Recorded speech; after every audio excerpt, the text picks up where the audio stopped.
প্রথমে আঞ্চলিক উপন্যাস এর ফর এক্সাম্পল তারাশঙ্কর বন্দ্যোপাধ্যায়ের হাসুলিবাগের উপকথা আর মানিক বন্দ্যোপাধ্যায়ের পদ্মা নদীর মাঝি। এরপর হচ্ছে আত্মজীবনীমূলক উপন্যাস তারাশঙ্কর বন্দ্যোপাধ্যায়ের ধাত্রী দেবতা আর শরৎচন্দ্র চট্টোপাধ্যায়ের শ্রীকান্ত। এরপর হচ্ছে ঐতিহাসিক উপন্যাস বঙ্কিমচন্দ্র চট্টোপাধ্যায়ের রাজসিংহ আর রমেশচন্দ্র দত্তের মাধবী কঙ্কন। ঘটনা প্রধান উপন্যাস ফর এক্সাম্পল শরৎচন্দ্র চট্টোপাধ্যায়ের পল্লী সমাজ, তারাশঙ্কর বন্দ্যোপাধ্যায়ের তামস তপস্যা। কারাপ্রধান উপন্যাস সতীনাথ ভাদুরীর জাগরী আর অতীন্দ্রনাথ বসুর বি ক্লাস।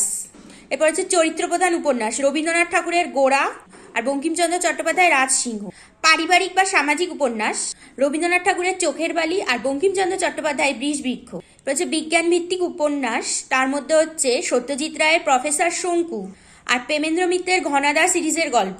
এরপর হচ্ছে বৃত্তিমূলক উপন্যাস জেলেদের জীবন নিয়ে লেখা মানিক বন্দ্যোপাধ্যায়ের পদ্মা নদীর মাঝি আর শক্তিপদ রাজগুরুর কেউ ফেরে না।